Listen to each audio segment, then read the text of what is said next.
आज़ाद कश्मीर में मुज़ाकरात के लिए कमेटी मेंबरान इस्लामाबाद से मुजफ्फराबाद पहुंच गए। मुजाहिरीन एहतजाज की आड़ में तशद्दुद पर उतर आए। फायरिंग से 3 पुलिस एहलकारों समेत 9 अफराद जाँ बहक, 172 पुलिस एहलकारों समेत 50 शहरी जख्मी, 12 पुलिस एहलकारों की हालत नाजुक। मुज़ाकरात की बार बार दावत के बावजूद मुजाहरे जारी।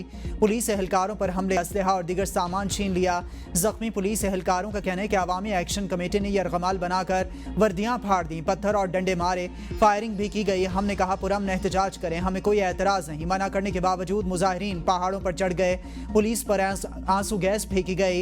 SP भी जख्मी हो गए। मुजाहिरीन ने हमारी रिहाइश गाहों का घेराव किया, हमारा सामान तक जला दिया, एम्बुलेंसेस को भी तबाह कर दिया गया।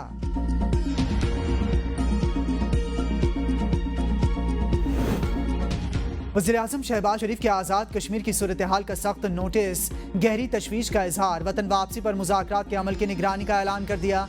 वज़ीर-ए-आज़म शहबाज शरीफ ने कश्मीरियों से पुरअमन रहने की अपील की। नाखुशगवार वाक़यात की शफ़ाफ़ तहक़ीक़ात और मुतासरा ख़ानदानों तक फ़ौरी इमदाद पहुँचाने का हुक्म। वज़ीर-ए-आज़म ने कहा कि पुरअमन एहतजाज हर शहरी का आइनी और जमहूरी हक़ है। मुज़ाहिरीन अमन आमा को नुकसान पहुँचाने से गुरेज करें। कानून नाफिज करने वाले इदारे मुज़ाहिरीन के साथ तहम्मुल और बुर्दबारी का मुज़ाहरा करें। अवामी जज्बात का एहतराम यकीनी बनाएं और किसी भी किस्म की गैर ज़रूरी सख्ती से इज्तनाब बरतें। उनका कहना था कि हुकूमत अपने कश्मीरी भाइयों के मसाइल हल करने के लिए हर वक्त तैयार है। वज़ीर-ए-आज़म ने हुकूमती सतह पर सेनेटर राना सनाउल्लाह, वफाकी वज़ीरा सरदार यूसुफ एहसन इकबाल, साबिक सदर आज़ाद जम्मू कश्मीर मसूद खान, राजा परवेज़ अशरफ और कमर ज़मान कायरा कमेटी तश्कील दे दी।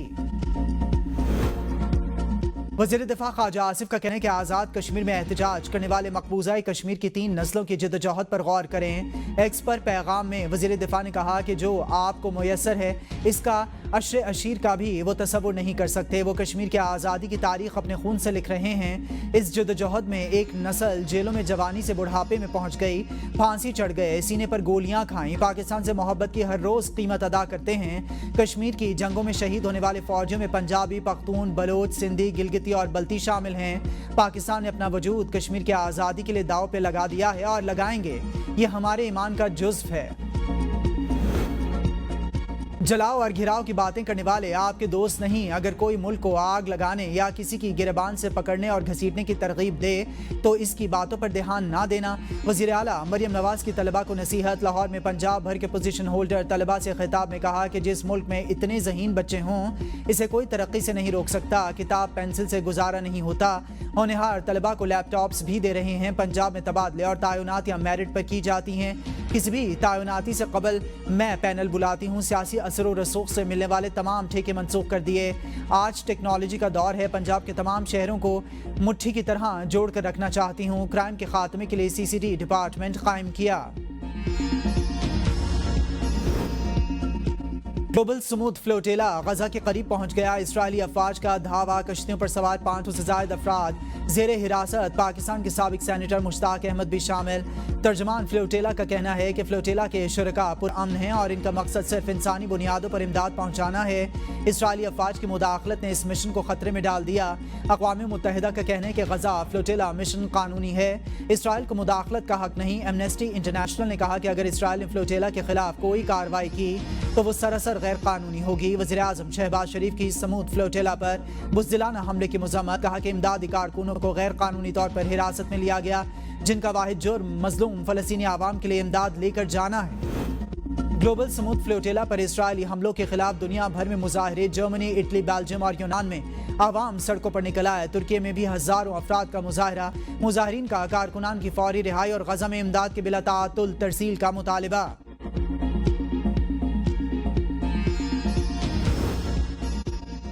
PTI से मुलाकात का दिन। जेल हुकाम को भेजी जाने वाली फहरिस्त में 6 नाम शामिल। वज़ीर आला खैबर पख्तूनख्वा अल-यमीन गंडापुर की आज बानी से मुलाकात मुतवक्किया। अडयाला जेल के अतराफ सिक्योरिटी के सख्त तरीन इंतजामात। गोरखपुर, फैक्ट्री नाका, दाहगिल और अडयाला जेल गेट नंबर 5 के करीब पिकेट्स लगाई जाएंगी।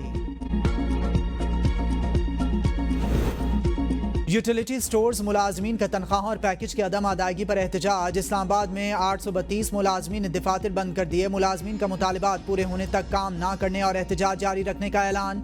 यूनियन अहदेदारान का कहना है कि जिन मुलाजमीन को निकाला गया उनको तमाम मराद की अदायगी यकीनी बनाई जाए। अप्रैल, जुलाई, अगस्त और सितंबर की तनख्वाहें अदा की जाएं। غزہ امن منصوبے پر حساس سطح کی بات چیت جاری۔ وائٹ ہاؤس کی پریس سیکرٹری کیرولین لیوٹ نے بھی نیوز بریفنگ میں کہا ہے کہ اس منصوبے کے تناظر میں واشنگٹن میں اہم سفارتی سرگرمیاں تیز ہو گئی ہیں۔ عالمی شراکت داروں سے مسلسل مشاورت اور امن منصوبے پر پیش رفت کے لیے خاموش سفارتکاری جاری ہے۔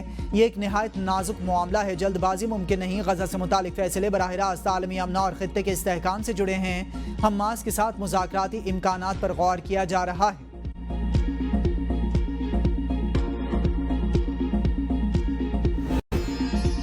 حماس ہتھیار ڈالنے اور غیر مسلح ہونے پر بھی تیار نہیں۔ عالمی فورس کی غزہ میں تعیناتی بھی مسترد۔ برطانوی میڈیا کے مطابق حماس امریکی صدر ڈونلڈ ٹرمپ کے 20 نکاتی امن منصوبے کو ممکنہ طور پر مسترد کر دے گی۔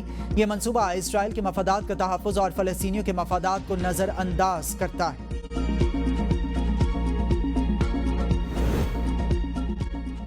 دنیا کی طاقتور ریاست بھی بحران میں پھنس گئی۔ امریکہ میں شٹ ڈاؤن کے باعث 7.5 لاکھ وفاقی ملازمین برطرف۔ ناسا جیسا ادارہ بھی بند۔ لاکھوں ملازمین کو چھٹیوں پر بھیج دیا گیا۔ فوجی اور بارڈر سیکیورٹی فورس تنخواہوں کے بغیر ڈیوٹی دینے پر مجبور۔ امریکی صدر نے شٹ ڈاؤن کے ذمہ دار ڈیموکریٹس کے خلاف شکنجہ کس دیا۔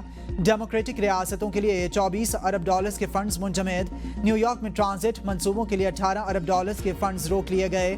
16 ڈیموکریٹک ریاستوں کیلیفورنیا اور ایلینوائے میں گرین انرجی منصوبوں کے لیے $8 ارب شامل۔ امریکی نائب صدر جے ڈی وینس کا کہنا ہے کہ شٹ ڈاؤن بڑھا تو لاکھوں ملازمین کو برطرف کیا جا سکتا ہے۔ امریکہ میں شٹ ڈاؤن کے باعث خام تیل کی قیمتیں 4 ماہ کی کم ترین سطح پر آ گئیں۔ عالمی معیشت پر بھی منفی اثرات مرتب ہونے کے خدشات۔ برطانوی برنٹ خام تیل کی فی بیرل قیمت 68 سینٹ گر کر $65.35۔ امریکی خام تیل کی قیمت 56 سینٹ گر کر $61.71 فی بیرل ریکارڈ کی گئی۔ اور آئی سی سی ویمن ورلڈ کپ میں پاکستان اپنا افتتاحی میچ آج بنگلہ دیش کے خلاف کھیلے گا۔ دونوں ٹیمز پاکستانی وقت کے مطابق 2:30 پر کولمبو میں مد مقابلہ آئیں گی۔ بنگلہ دیش کے خلاف جیت کو یقینی بنانے کے لیے قومی ٹیم نے کوچز کی زیر نگرانی بھرپور تیاریاں کی۔